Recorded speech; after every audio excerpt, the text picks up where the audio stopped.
Each credit card had 90% of the transactions were Uber Eats. I'm talking Uber Eats 2 or 3 times a day. Dutch Brothers, McDonald's, Chipotle, Taco Bell. Yo, what are you doing? I was a co-signer. Said person didn't pay, got a repo, and it went on to me, obviously, too. Right. Which sucks because it makes it harder. Purchased a 2018 Camry with 95,000 miles 1 week after my bankruptcy was discharged, and my interest rate is 24.1%. He's a 419 credit score. That's amazing. He's a DoorDasher, but you're saying he hasn't been able to do that much lately because he has no car? Yeah. Okay. He has 500 down. Oh, the issue is it got repoed. Yeah. Okay. Well, Yeah. I mean, he's had a repossession recently. Oh my gosh, Lord, he's had 2 repossessions. The mother load up front down to get anything, you know what I'm saying? Right. What's he have down? 500. You're funny. Yeah, this is not probably, I mean, he's been sent to a glutton of lenders too.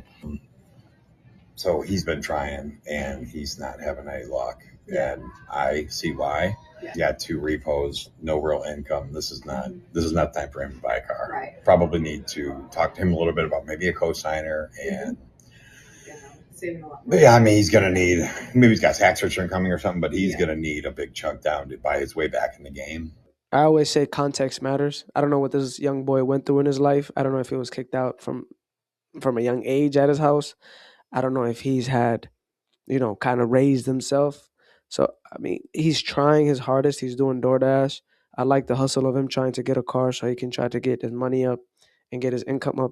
I don't think nobody's going to take you serious, which then I think will defeat your morale and just crush your spirit and your confidence. But it's just like he said, it's not the right time to buy a car.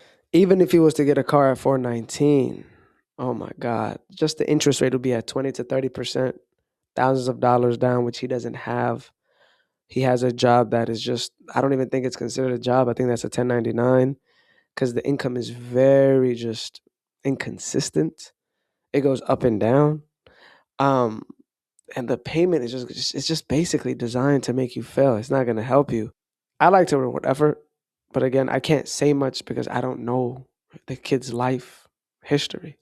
You know what I mean? But we got to stop judging people, man. Don't be like these people, man. I don't even think I would have them as a friend. Like the camera is snitching on you already. Every function at the dealership is finance.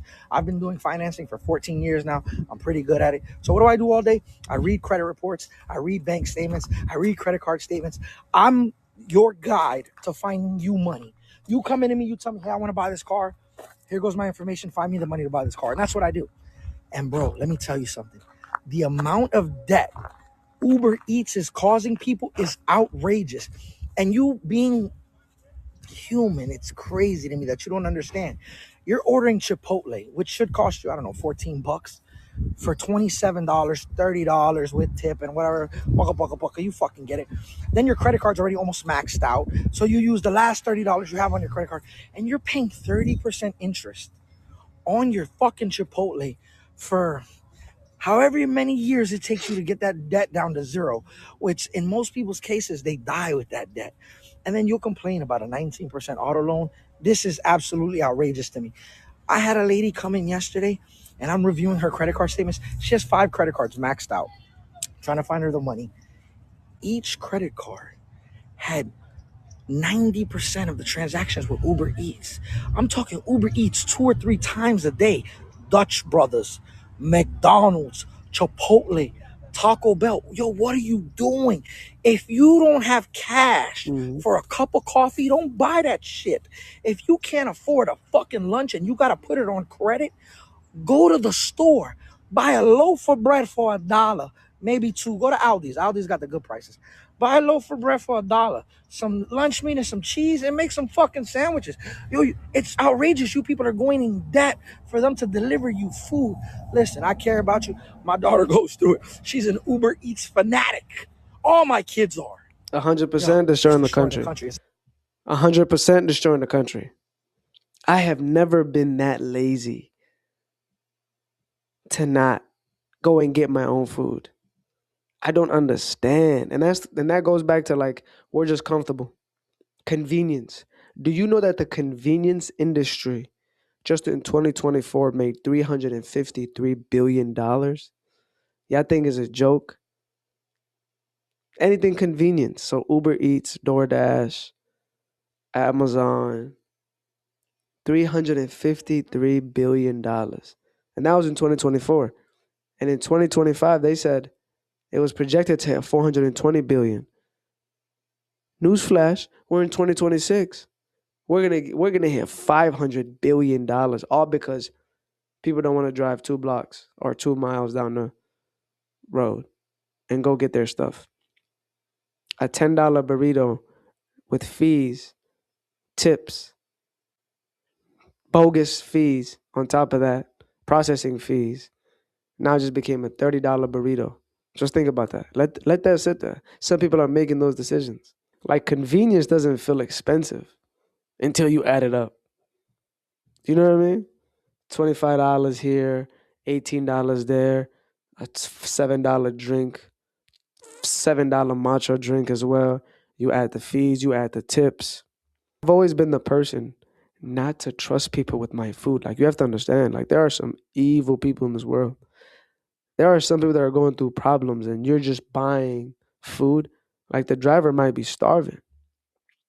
And let's not talk about the morality of these convenience companies, right? Very immoral. They're paying the person $3 to deliver you food. Damn. Like, you guys are paying hundreds of dollars a month. Credit cards maxed out, like he said, because he's seeing the payments. Nothing invested, nothing saved. No wonder why it's so hard for people to pay down their student loans. No wonder it's so hard for people to pay down their credit cards. And he said 19% isn't crazy.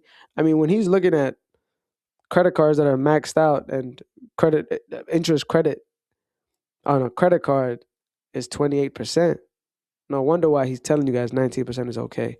19% is not okay in any world. And the thing about convenience is it sells you comfort today, but steals your stability tomorrow. And a solution is just boring. Again, it's not sexy, but y'all got to cook more. You buy less. Delay gratification. Just build a margin in your life. Now we understand why there's an epidemic of student loan crisis, retirement crisis, because people can't retire. We have debt crisis, credit card crisis. Like, people know we live in a debt-based system, but are willing to do everything in their power to play the game to their demise. Crazy.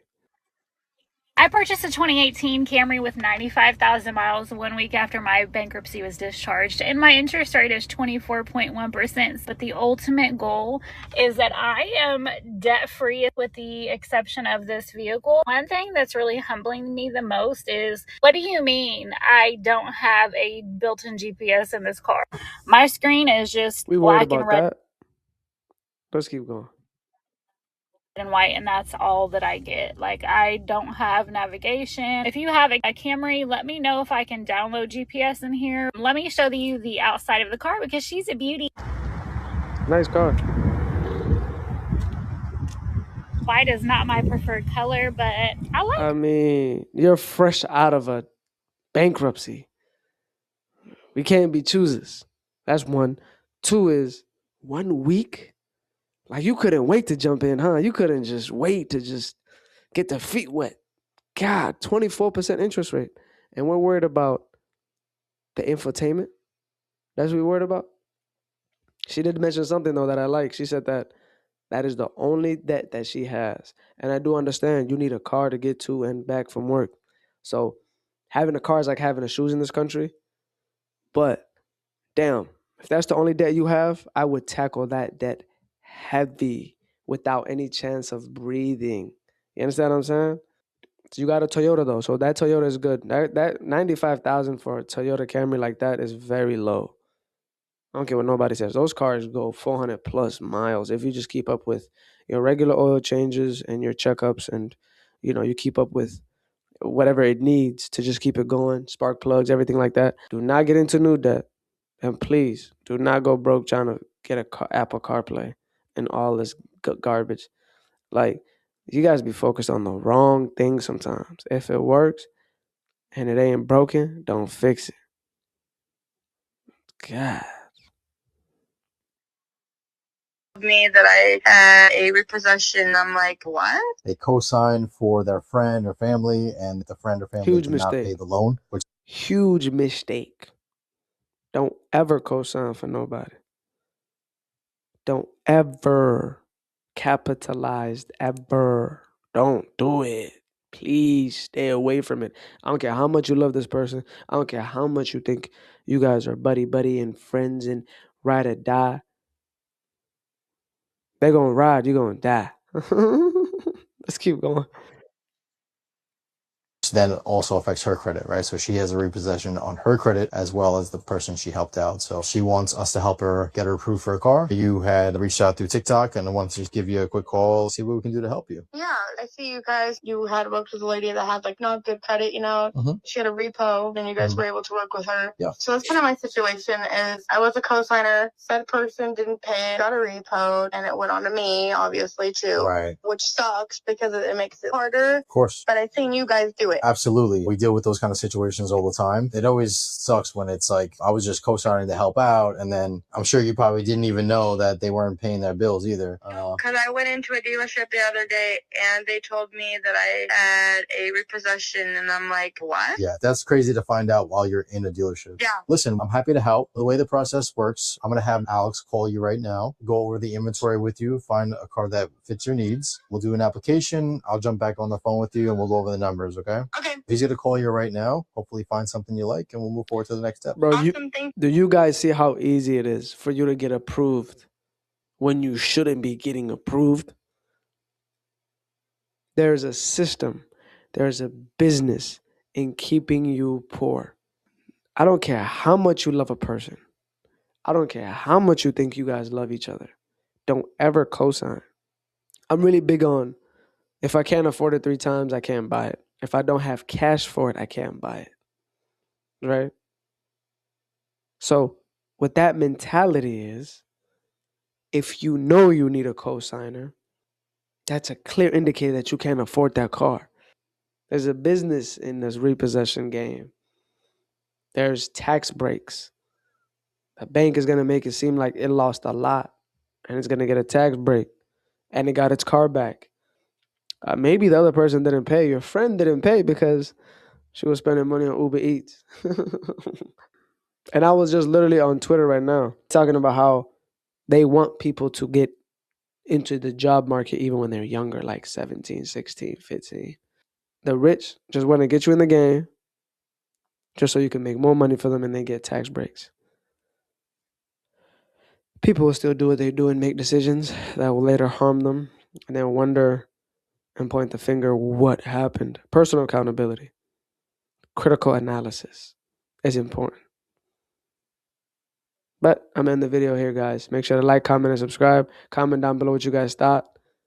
With that being said, be good, do good. I'll catch you guys on the next one. Peace.